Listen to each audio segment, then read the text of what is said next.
Mwaramutseho neza nshuti bavandimwe mwese mudukurikirano ku murongo wa YouTube kuri Saheli TV. Imana ibaho umugisha.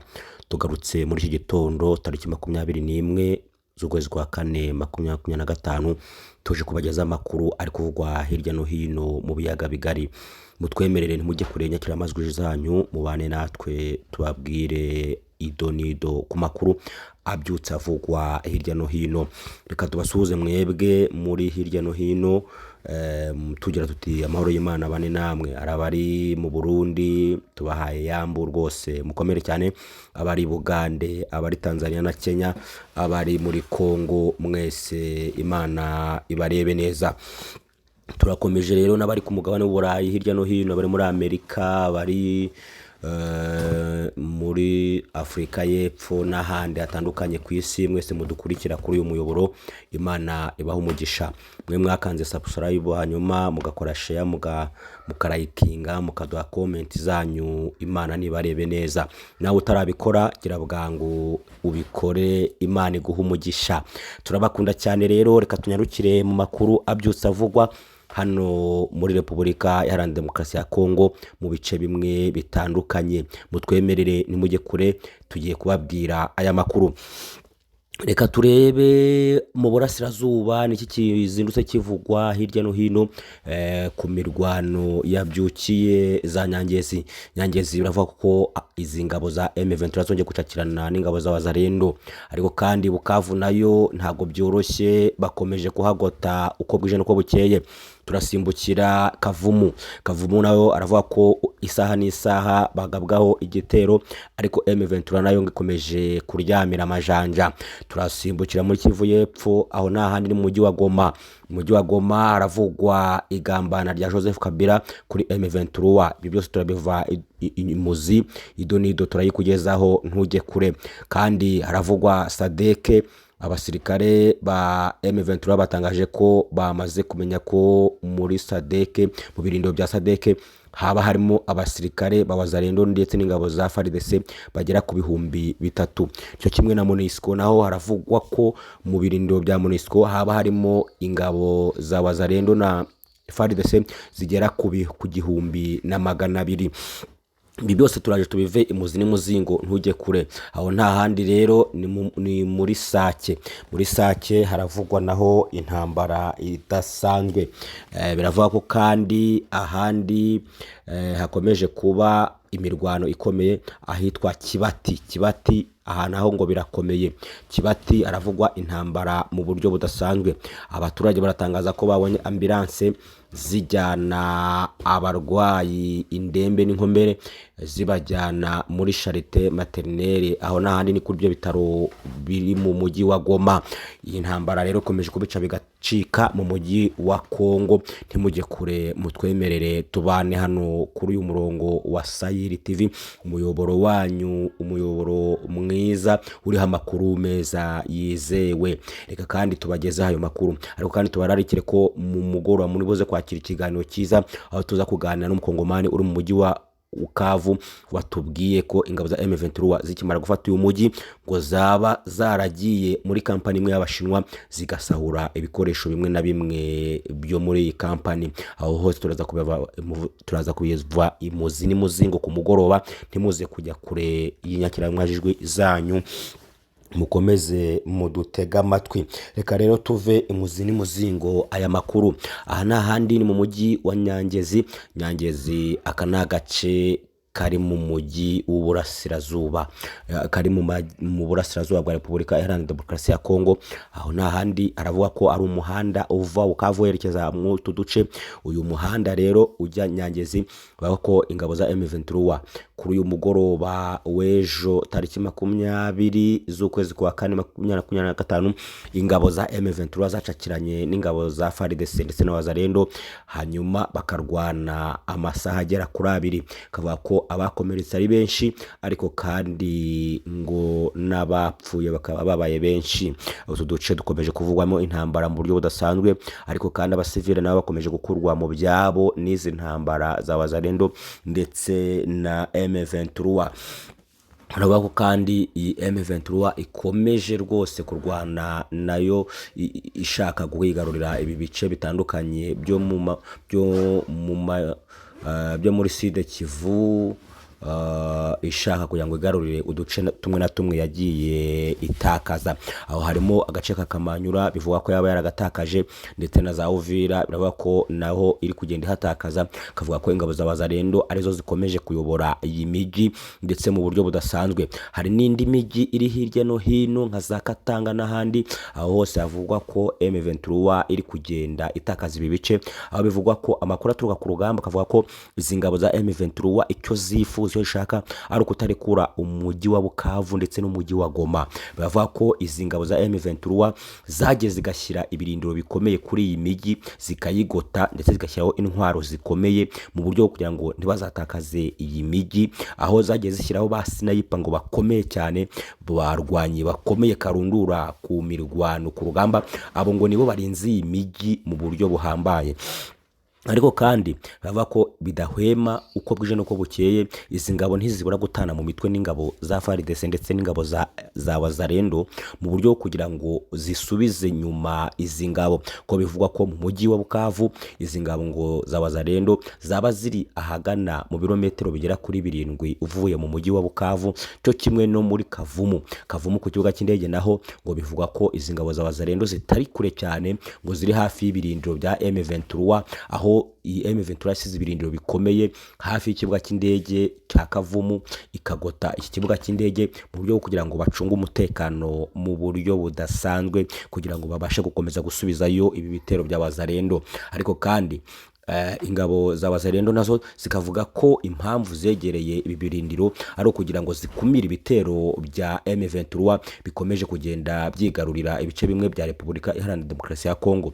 Baratangaza ko nyuma y'uko bakoze izi operasiyo zo kugota uduce bagiye barimo, nta hantu M23 imenera kugira ngo yigarurire ibindi bice ku butaka bwa Repubulika Iharanira Demokarasi ya Kongo.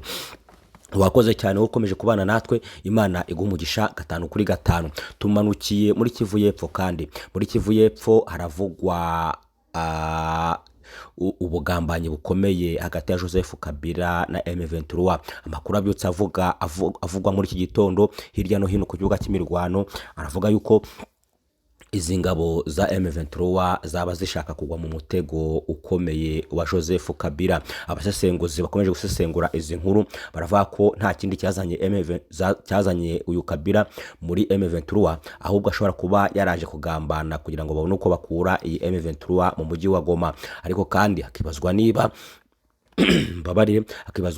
izi ngabo za M23 zarabanje gushishoza neza mbere yo kwakira uyu mugabo wahoze ari perezida mu gihe gitambutse. Yakomeje no yumvikana arwana n'izi nyeshyamba za M23 mu buryo bukomeye. Uyu Joseph Kabila kabavuga ko yamaze imyaka 18 ku butegetsi bwa Repubulika Iharanira Demokarasi ya Kongo. Muri iyo myaka 18 harimo imyaka igera kuri 2 yaba yarahanganyemo n'izi ngabo za M23. Ariko kandi bikavuga ko bitashoboka ko umuntu wabaye perezida yajya kuba inyeshyamba ngo bishoboke. Ababisesengurira hafi bakavuga ko akari akagambane, ahubwo M23 yabigiye kugwa mu mutego iwita ikiziba. Ariko kandi M23 yawe yatangaje ko ntacyo bitwaye kuko uyu ari umwene gihugu ugarutse ku butaka bwa Repubulika Iharanira Demokarasi ya Kongo, ko kumwakira ntacyo bitwaye. Kavuga ko agiye kwifatanya n'izi ngabo za M23 mu buryo kugarura amahoro ku butaka bwa Repubulika Iharanira Demokarasi ya Kongo. Kabiteganyijwe ko uyu mugabo isaha n'isaha yagira ijambo ageza ku banyekongo mu buryo budasanzwe. Abantu rero bakabiteza ijambo ashobora kuvuga abwira aba banyekongo. Abantu bari hirya no hino bakomeje kujya mu rujijo bibaza ikizakurikira uyu mugabo witwa Joseph Kabila Kabange. Uyu mugabo nawe yarabiciye biracika ku butaka bwa Repubulika Iharanira Demokarasi ya Kongo, ariko amakuru aturuka muri Kongo avuga ko yari yabashije kumvikana n'izi nyeshyamba za M23. Ariko kandi amakuru avuga ko ikizanye Joseph Kabila nta kindi ari ugukoraho ubutegetsi bwa Felix Tshisekedi. Ariko Tshisekedi yatangaje ko ishyaka ry'uyu mugabo Joseph Kabila rigomba guhagarara ntiryongere kugira imirimo rikorera ku butaka bwa Repubulika Iharanira Demokarasi ya Kongo, kuko ngo bamaze kubona ko ari abagambanyi bagambanira iki gihugu cya Repubulika Iharanira Demokarasi ya Kongo. Ariko kandi ari amajwi yumvikanye, bamwe mu banyamurenge bakomeje kuvuga ko uyu Joseph ibyo yakoze atari byo, yagambaniye igihugu cya Repubulika Iharanira Demokarasi ya Kongo. Akavuga ko nubwo aje muri M23 ntacyo bamwitezeho, kuko ntacyo azakorera ku butaka bwa Kongo, ahubwo ikimuzanye ari ubugambanyi. Bakamaganira kure uyu mugabo witwa Joseph Kabila, bavuga bati gufatanya na M23 n'ubundi ntacyo byatumarira, ko nta gisubizo tubibonamo. Baragira bati kandi igihe nawe wamaze ku butegetsi uyoboye, wibuke ko wahanganye n'izi ngabo za M23. Turakomereza amakuru yacu kandi ahangaha n'ahandi ni muri Sadeke. Ingabo za Sadeke, M23 yatangaza ko yamaze kumenya ko harimo abasirikare bagera ku 3,000 baba barahishwe n'izi ngabo za Sadeke mu birindiro byazo. Baratangaza ko kandi ubu bwaba ari ubugambanyi bukomeye, mu gihe baba babitse abasirikare bangana gutya mu birindiro byabo. Bakaba batangaje ko nta kindi bashakaga ari ukugira ngo izi ngabo zizabone uko zirohoza uyu mujyi wa Goma, mu gihe Sadeke yabigikomeje kubahisha. Bagatangazaho kandi nta yindi mpamvu yateye iki kibazo ari uko izi ngabo za Sadeke zakomeje kwanga gutaha ngo zive ku butaka bwa Repubulika Iharanira Demokarasi ya Kongo. Nta yindi mpamvu yatumye bagenda bananizanya banga gutaha, ahubwo ari uko bari bazi ko bahishe izi ngabo. Izi ngabo rero zikaba ziri mu birindiro bya Sadeke, kandi ashize igihe izi ngabo za Sadeke zigiranye amasezerano n'ingabo za M23 zo gusana ikibuga cy'indege kugira ngo bazabonaho baca berekeza mu bihugu byabo. Ariko kandi bakavuga ko M23 mu minsi ishize yatangaje ko ayo masezerano yasheshe, ko ahubwo izi ngabo zigomba gutaha ziciye ku butaka bw'u Rwanda. U Rwanda narwo rwatangaje ko nta kibazo bagomba kubaha inzira bakerekeza mu bihugu byabo. Ariko kandi haribazwa niba ibi bihugu byagiye byohereza izi ngabo biratangaza ko bigoye kunyura ku butaka bw'u Rwanda bitewe n'intwaro zabo bafite za karundura, ko kubona aho bazinyuza byagorana mu buryo bukomeye. Ariko kandi biribazwa niba iyi Sadeke kuko izanyura ku butaka bw'u Rwanda igataha mu bihugu byabo. Cyo kimwe na MONUSCO nayo bavuga ko mu birindiro byabo harimo abasirikare bagera ku 1,200, ariko MONUSCO yo ikomeje kubigarama igahakana.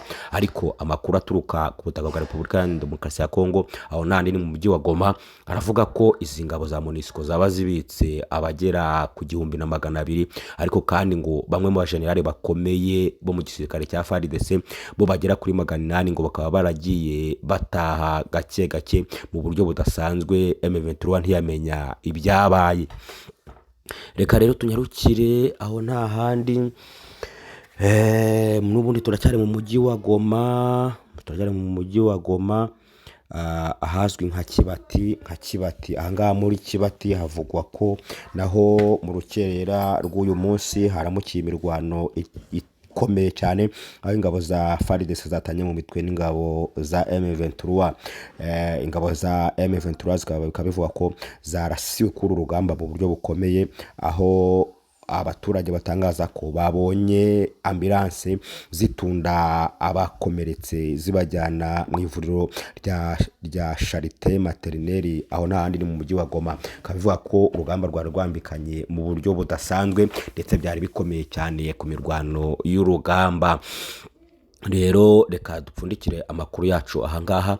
Amakuru yacu n'ibiganiro byacu ni mukanya karibuze kugaruka, aho tuza kubagezaho inkuru ikomeye iri kuvuga ku butaka bwa Repubulika Iharanira Demokarasi ya Kongo. Arandi ni muri Bukavu, aho tuza kuvugana n'umunyekongo umwe uri Bukavu, akaza kutugezaho izi nkuru z'ukuntu M23 ifatiye umujyi wa Bukavu byari byifashe. Ariko kandi ngo ikaba yarinjiye mu kigo gikomeye cy'Abashinwa cyakoraga imirimo y'imihanda n'ibindi, ngo igatwara bimwe mu bikoresho by'iyi kampani. Turaza kubagezaho amakuru yacu ataha.